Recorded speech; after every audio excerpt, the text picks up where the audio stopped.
तो नमस्कार सभी को। देखिए, आज का हमारा जो टॉपिक है वो है गॉस लॉ या गॉस का नियम या गॉस प्रमेय।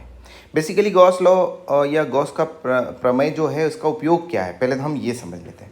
जैसे कि आपको पता है कि जो कूलम का नियम है, किसका नियम है, जो कूलम का नियम है वो केवल और केवल बिंदु आवेश के लिए काम करता है। किसके लिए काम करता है? बिंदु आवेश। उसको बिंदु आवेश चाहिए या पॉइंट चार्ज चाहिए तो ही कूलम का नियम काम करता है। अब अगर मान लीजिए स्थिति बदल गई और हमारे पास एक तार है, इस तरह से चालक तार है, उसके ऊपर आवेश बहुत सारा इकट्ठा इस तरह से, या कोई सतह है जिसके ऊपर आवेश इस प्रकार से फैला है, या कोई ये जो आयतन वाली चीज़ है जिसके अंदर ऊपर चार्ज फैला हुआ है, इनकी वजह से विद्युत क्षेत्र की तीव्रता कैसे निकालेंगे? तो यहाँ पर कूलम का जो नियम है वो फेल हो जाता है। तो कूलम के नियम का एक सब्स्टिट्यूट है, यानी जो अलग लेवल पर इलेक्ट्रिक फील्ड या विद्युत क्षेत्र निकाल के हमें देता है। तो जो गॉस लॉ होता है वो बड़ा ही स्पेशल होता है, और वो जहाँ कूलम का नियम फेल हो जाता है वहाँ गॉस लॉ काम में आता है। ठीक है, तो इस नियम के अनुसार बहुत सिंपल सा इसका स्टेटमेंट होता है या कथन होता है, इसको हम अच्छे से पढ़ लेते हैं। जैसे इस नियम के अनुसार लिखा हुआ है, किसी बंद पृष्ठ, याद रखना एक शब्द याद रहेगा यहाँ पे, बंद पृष्ठ, यानी पृष्ठ हमेशा कैसा रहेगा? बंद रहेगा, है ना। बंद पृष्ठ से संबंध संपूर्ण विद्युत फ्लक्स, उसका जितना भी विद्युत फ्लक्स होगा, फ्लक्स क्या होता है पिछले वीडियो में आप देख सकते हैं, उस पृष्ठ में उपस्थित कुल आवेश का कितना गुना होगा? 1/ε0 गुना होगा। यानी आप ऐसे समझ लीजिए कि यहाँ पर एक आवेश है Q, और इसके आसपास इसको मैंने बंद कर दिया, यानी बंद पृष्ठ चाहिए। एक गोलाकार आकृति से मैंने इसको क्या कर दिया? बंद कर दिया। अब इस गोलाकार आकृति से इस आवेश के द्वारा जितना भी फ्लक्स बनेगा, टोटल फ्लक्स या संपूर्ण फ्लक्स बनेगा, वो फ्लक्स जो होगा वो इसके अंदर उपस्थित आवेश जो है उसका 1/ε गुना होगा। ठीक है, ये इसका स्टेटमेंट है, ये इसका कथन है। और विद्युत फ्लक्स जो होता है वो उसका फॉर्मूला मैं यहाँ पर डिजाइन कर रहा हूँ कि विद्युत फ्लक्स यानी कुल विद्युत फ्लक्स बराबर उसके अंदर उपस्थित कुल आवेश, किसके अंदर उपस्थित? बंद पृष्ठ के अंदर उपस्थित कुल आवेश का कितना गुना होता है? 1/ε0 गुना होता है। तो यहाँ सिर्फ विद्युत फ्लक्स किससे दर्शाया जाता है? फाई से। कुल आवेश जो उस पृष्ठ के अंदर होगा वो क्यू हो जाएगा, और मैंने इन इसलिए लिखा है, इन यानी इनसाइड, अंदर वाला आवेश, और यहाँ आ जाएगा 1/ε0। कुल मिला के आप इस समीकरण को इस प्रकार से लिख सकते हैं, और यही क्या कहलाता है? आपका गॉस का समीकरण या गॉस लॉ कहलाता है। फिर से ध्यान देना, किसी भी बंद पृष्ठ का टोटल इलेक्ट्रिक फ्लक्स जो होता है उस बंद पृष्ठ के अंदर उपस्थित कुल आवेश का 1/ε0 टाइम्स होता है, या 1/ε0 गुना होता है। दूसरे रूप में इसको हम समझ लेते हैं। दूसरे रूप में क्या समझते हैं कि जो फाई होता है यानी फ्लक्स होता है वो कुछ इस प्रकार से भी लिखा जा सकता है। क्योंकि देखो कैसे, आपको पता है कि पिछले केस में हमने ये वाला फॉर्मूला पढ़ा था कि फ्लक्स बराबर क्या होता है? इंटीग्रेशन यानी समाकलन विद्युत क्षेत्र और क्षेत्रफल सदिश का जो डॉट गुणा होता है। अब डॉट गुणा हटाओगे तो कॉस थीटा लग जाता है ना, डॉट के साथ हमेशा कॉस थीटा लगता है, और क्रॉस के साथ हमेशा साइन थीटा लगता है। तो कॉस का सम जब फाई बराबर ये भी होता है और फाई बराबर ये भी होता है तो LHS बराबर तो RHS बराबर, यानी ये जो है ये किसके बराबर हो जाएगा? ये इसके बराबर हो जाएगा। तो मैंने यहाँ पे वही लिखा है, देखो कि इंटीग्रेशन, अब सुनो एक शब्द और आएगा ना यहाँ पे, बंद पृष्ठ। तो बंद पृष्ठ के लिए हमको ऐसा बंद कर देना है, ये गोला बनाना है, याद रखना है ना, समाकलन करना और गोला बनाना है, समाकलन करना और गोला बनाना है। इससे क्या दर्शाता है कि कहीं ना कहीं बंद पृष्ठ की बात हो रही है, और गॉस लॉ हमेशा बंद पृष्ठ की बात करता है। तो ये उसके बराबर हो गया, तो ये कुछ इस प्रकार लिख देंगे। अच्छा, जब डॉट हटाएंगे तो हम कॉस थीटा लगाएंगे, तो दूसरा रूप ये भी हो जाएगा।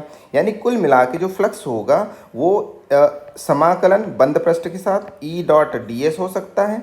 इसको जब आप खोलोगे तो बंद पृष्ठ के साथ E.ds कॉस थीटा हो सकता है, और Q इन यानी अंदर वाला आवेश बटे में ε0 ये भी हो सकता है। ठीक है, यहाँ तक क्लियर हो गया। आगे बढ़ते हैं। अब बंद पृष्ठ बनाने के लिए, यानी कोई अगर आपके पास एक आवेश है तो इसको बंद कैसे बनाओगे? इसको बंद बनाना जरूरी, बंद पृष्ठ बनाना जरूरी। तो गॉस ने ही हमें ये कॉन्सेप्ट दिया कि तुम एक काम करो, उस आवेश के आसपास एक पृष्ठ को बस काल्पनिक पृष्ठ बना लो, यानी उसको इमेजिन कर लो कि वो वहाँ है, वास्तव में वो होगा नहीं, लेकिन आपको इमेजिन करना कि ऐसा पृष्ठ वहाँ पर है। ठीक है, तो जैसे अगर एक स्पेस में या अंतरिक्ष में कोई आवेश रखा है तो इसके आसपास मान लीजिए कि कोई पृष्ठ नहीं है, तो आप इसके आसपास पृष्ठ मान लीजिए। उस माने हुए पृष्ठ को हम बोलते हैं गॉसियन पृष्ठ या गॉसियन सतह। तो ये कैसा होता है, ये किसी आवेश के चारों ओर एक काल्पनिक पृष्ठ होता है, यानी वास्तव में होगा नहीं, लेकिन हमें गॉस ने बताया है कि भाई तुम्हें अगर हमारा फॉर्मूला यूज़ करना है, हमारा कॉन्सेप्ट यूज़ करना है, तो तुम्हें गॉसियन सरफेस माननी पड़ेगी या गॉसियन पृष्ठ मानना पड़ेगा। अब मानोगे तो मानने के भी कुछ तरीके हैं, उसको ऐसे ही नहीं माना जाएगा, हवा में ही तीर नहीं चलाना हमें। यानी गॉसियन पृष्ठ मानने के दो मुख्य यहाँ पर बिंदु मैं आपको समझाता हूँ, जिसकी कल्पना देखो, वो एक काल्पनिक पृष्ठ होता है जिसकी कल्पना मुख्य दो बिंदुओं के आधार पर करनी है। आप पृष्ठ ऐसा मानिए कि उस पृष्ठ के प्रत्येक बिंदु पर विद्युत क्षेत्र का मान समान होना चाहिए, पहली बात। दूसरी बात ये होनी चाहिए कि विद्युत क्षेत्र और क्षेत्रफल सदिश यानी इलेक्ट्रिक फील्ड और एरिया वेक्टर के बीच का जो एंगल होगा या जो कोण होगा वो पृष्ठ के प्रत्येक बिंदु पर समान होना चाहिए। दो बातें ध्यान रखना, पहली बात तो पृष्ठ के प्रत्येक बिंदु पर विद्युत क्षेत्र का मान समान हो, यानी अगर वो 10 है किसी बिंदु पर तो पूरे पृष्ठ के हर एक बिंदु पर 10 होना चाहिए। दूसरी बात यह है कि अगर विद्युत क्षेत्र और क्षेत्रफल सदिश के बीच में अगर किसी पृष्ठ के लिए कोण 0 डिग्री है तो पूरे पृष्ठ पर 0 ही होना चाहिए। याद रखिएगा, अगर पृष्ठ बदलता है तो कोण बदल सकता है, लेकिन एक पृष्ठ पर हर एक बिंदु पर कोण जो हो समान हो, ये बात है।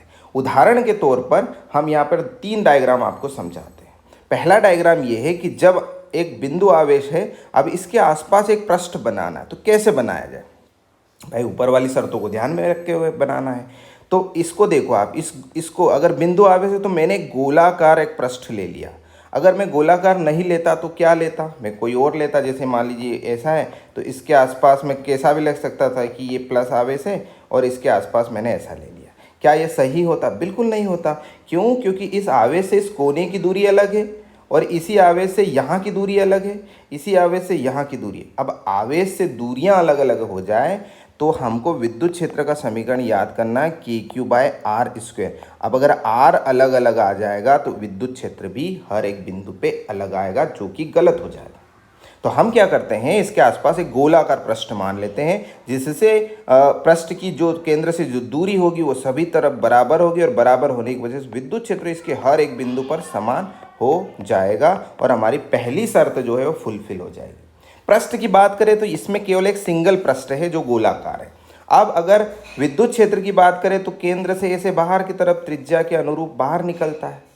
तो यहाँ छोटा सा हमने एक पृष्ठ लिया था जिसका क्षेत्रफल सदिश विद्युत क्षेत्र के साथ ही जा रहा है और कोण कितना बना रहा है, 0 डिग्री।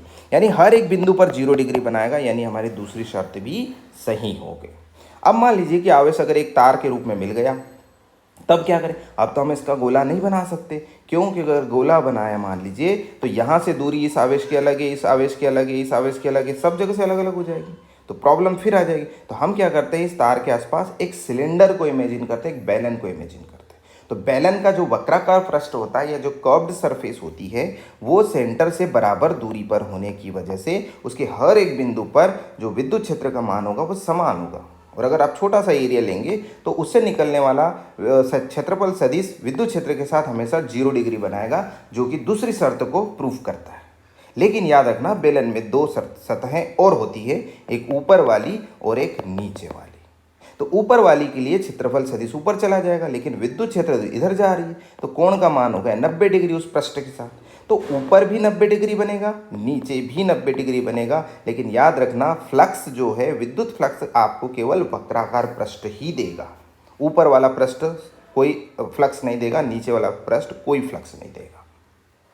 तो इस तरह से ये भी हो गई एक गॉसियन सतह, जो नियम के अनुसार आपको मानना है। ये 2 नियम लगाना है। आगे बढ़ते हैं। तीसरा पृष्ठ ये है।